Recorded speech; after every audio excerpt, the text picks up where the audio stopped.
24-এর ছাত্র নাগরিক অভ্যুত্থানে,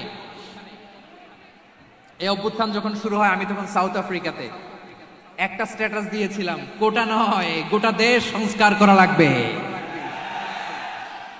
শুধু বাংলাদেশ নয়, সারা বিশ্বের বাংলা ভাষাভাষী লোকেরা এই আন্দোলনের সাথে সমর্থন তারা করেছে, এটাকে সাপোর্ট করেছে, তারা সমর্থন দিয়েছে।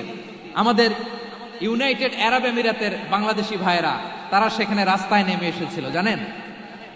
ওইখানে ডেমনস্ট্রেশন করা যায় না, সেখানকার সরকার তাদেরকে যাবজ্জীবন দিয়েছিল। তখন আমাদের এই যে প্রধান উপদেষ্টা ডক্টর মোহাম্মদ ইউনূস সরাসরি G2G বলে, এটারে G2G, government to government, G2G, উনি চিঠি লিখলেন যে তাদেরকে, ইউর হাইনেস, হে সম্মানিত আমির, আপনি আমার এই চিঠির কারণে আমার সম্মানে এই 53 জন বাংলাদেশিকে মাফ করে দেন।